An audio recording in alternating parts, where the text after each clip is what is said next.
right?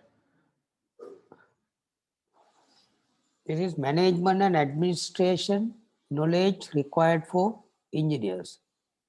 Management and administration knowledge required for engineers. You are studying many technical things, technical theories and the applications, many things related to technical in the university. But when you are coming to the industry, you need some other knowledge also to practice as a successful engineer. So engineer is not just a technical person, he is also a manager. He has to manage a particular section or department or company. Completely he has to manage that one. When you are managing it, you should have the knowledge on different areas. He's an engineer manager, yes, he is a manager. Then what he or she will manage? He is managing many resources. So the main function of the duty of an engineer is the resource management. What are the resources? Different types of resources are there. One is the human resource. So human is a very important resource and we have to properly manage the humans. So if you could not properly manage humans in the company or the department, there can be even crisis. There can be trade union actions. So that kind of problems can come. Then you have to manage money or the funds. You have to manage materials. If it is civil construction, say, you have lot of materials are there. So you are the person responsible for that one, managing the materials there. Not only that, the other areas also, all required materials should be managed by the engineer.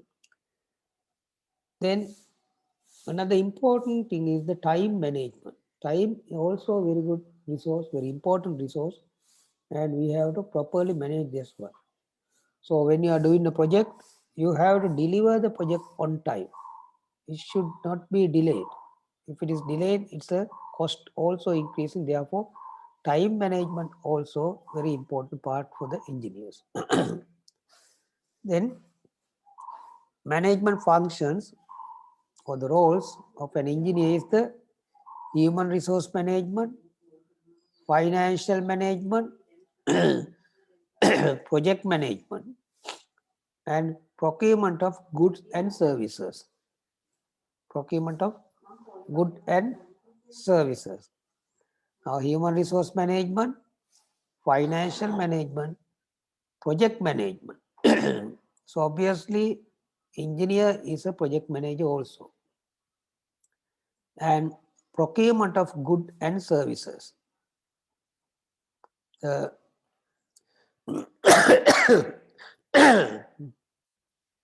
so this is also a very important part. Where we are procurement the billions of 100 millions of items for the projects or your company you need. So then you have to follow some tender processes there. Here ethics also very important when you are doing the procurements. So we discussed earlier also some examples. then what should you know as an engineer? So the engineer is a manager. As an engineer, what you should know? You should know. You have the knowledge of the understanding and knowledge on required roles, regulations, and processes. Understanding, knowledge on required rules, regulation, and processes. Understanding and knowledge of government compliances. There are some compliances according to the law in the country, law of the country. So you have to have idea about that also. Then the effective communication.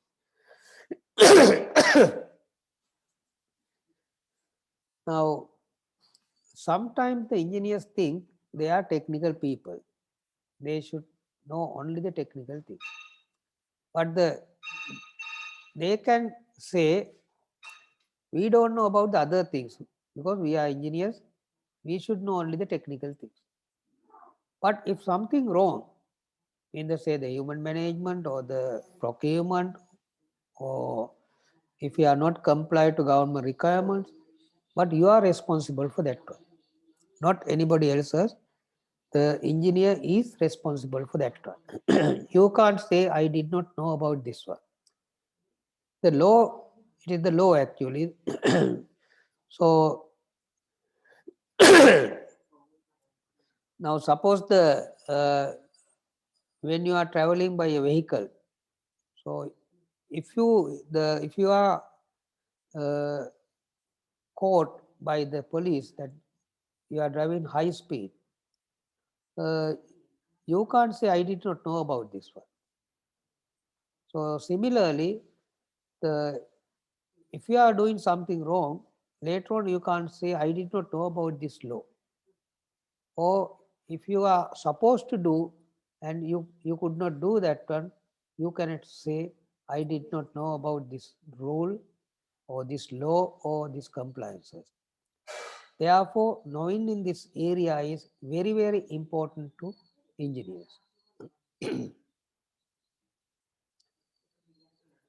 Then you have to have idea about the to understand all these things, because it is some laws are different from organization to organization, type of organization. Therefore, you should have the idea about the types of organization.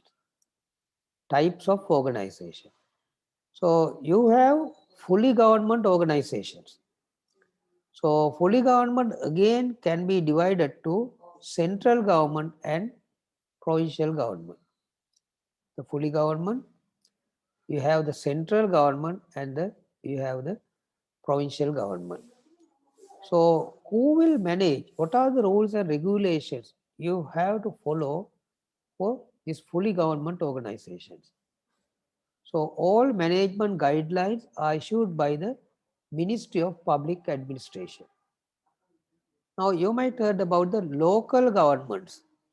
The local governments are the government organizations or the institutes governed by the provincial governments. So we know we have 9 provinces and each province has a provincial government. So some entities or some organizations are governed by the provincial government.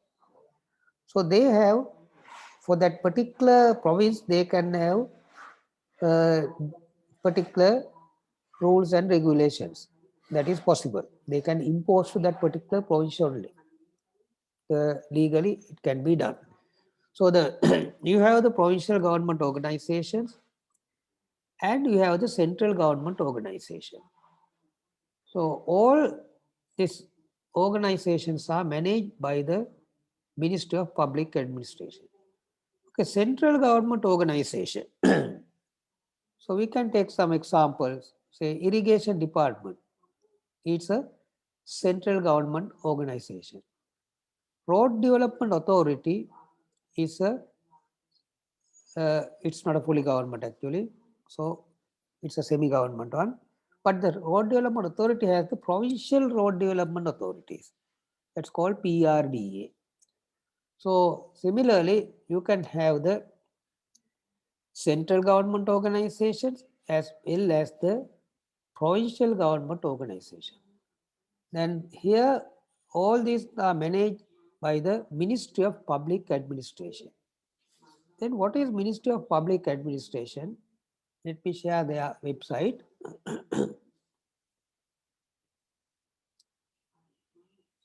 Ministry of Public Administration. Uh,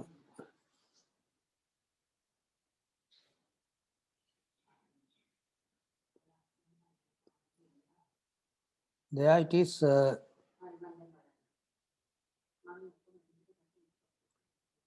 Okay, I'll share it now.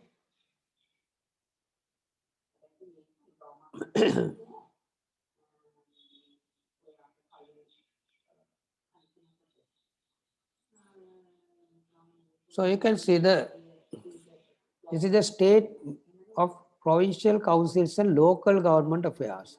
So this is actually state means, but this is the Ministry of Provincial Councils and Local Government Affairs.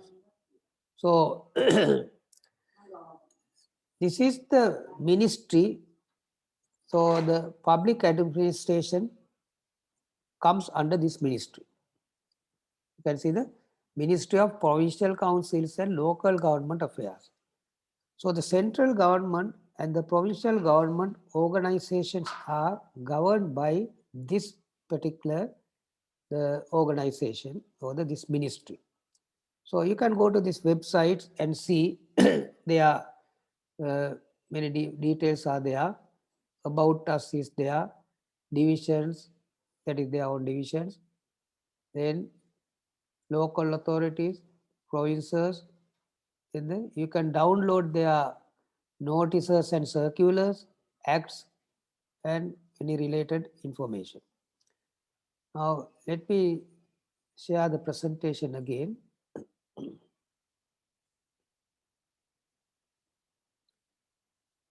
So that is the central government organization. Actually, it is under fully government. Fully government is two parts you have, that is the central government and the provincial government. So if you are working in the central government organization, say the Department of Irrigation, Department of Railways, so all departments are coming under the central government. And if you are working in a provincial government organization, so the management guidelines are issued by Ministry of Public Administration. For them, it is issued by the Ministry of Public Administration. Then there is another type of government organization, a semi-government organization. The difference between the central government organization and the semi-government organizations is the semi-government organizations has some autonomy. They have some autonomy. Each organization is governed by a board of directors. So there will be a chairman to the board of directors. Then there is a chief executive officer for the organization.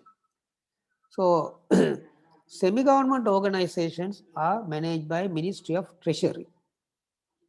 There is a unit in the Ministry of Treasury called the Public Enterprise Department. That unit is the Public Enterprise Department. So I will share their website, the Public Enterprise Department.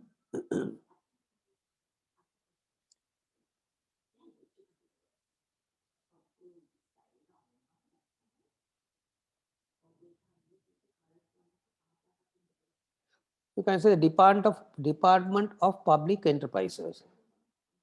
So you can go to this website and see their details. So all semi-government organizations are governed by from this one. So they are issuing the required circulars, guidelines to operate these organizations. So semi-government organizations has some autonomy, but they have to follow the guidelines given by the Department of Public Enterprises. This is very important. Suppose you are working in the Electricity Board, so CECB or Road Development Authority, Water Board, all these are semi-government organizations. These organizations should follow the rules and the guidelines issued by the Department of Public Enterprises, or you said Public Enterprise Department. So they issue the circulars from time to time. These are called PED circulars. So the fully government organizations, public administration circulars are there, and the semi-government organizations, PED circulars are issued. So when you are working in the organization, you have the rules, regulations, and you have to work according to the circulars also. So circulars are issued from time to time. Now these days you might heard that the circular is issued, I think yesterday or day before yesterday. Only the the staff who need for the essential services should be called to the office. So, so that is a circular issued. In the similar circulars, they issue it from time to time. So that is for the semi-government organizations. Then let me go to the presentation.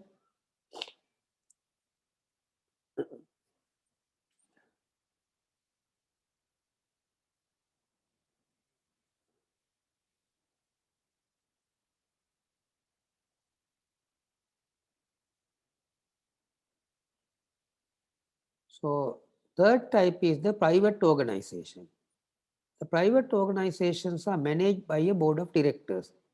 So they are profit profit making organizations normally. So they are managed by the board of directors. Now this fully government organizations all are funded by the treasury. When they are doing the project also, it should be funded by the treasury, government treasury. Semi-government organizations, some organizations, their salaries and the remuneration, all these things are paid by the treasury, and the other things should be managed by them in their own organization. So private organizations, they don't get any funds from the government or the treasury. They have to manage their own uh, organization, but there are rules and regulations relevant to them also. So they have to they have to follow these laws or the rules and the regulations. That is also very important, right? Okay, we discussed about the types of organizations. Now next, labor laws of Sri Lanka. Now these laws are applicable to all organizations. These laws are applicable to all organizations. Then the but some are applicable to semi-government organizations. Some are applicable to all organizations. You can see the Shop and Office Employees Act number 19 of 1954. So it is an act passed by the Parliament in the year 1954. So Shop and Office Act is applicable to the all semi-government and private organizations. Even the private organization should follow these guidelines. Then the Wages Board Organization, Factories Ordinance Organization, Industrial Disputes, Workmen's Compensation, Trade Union Ordinance. You know this, many government organizations and the semi-government organization, they have trade union. But trade unions are not enemies of a organization. They also support for the progress of the organization. So therefore, always there should be a good dialogue between the trade unions and the management. So therefore, the trade union also a legal body. So there is an ordinance or the act there to how to operate the trade union and what are their rights. In the maternity benefits ordinance, uh, then you have the termination of employment of workmen. If you want to terminate a particular person from the employment, you cannot do it as you wish. So you have to follow this law. Then the employment provident fund organization, uh, then the employees trust fund, payment of gratuity, national minimum wages, budgetary relief allowance, inland revenue. So I will discuss this part in detail.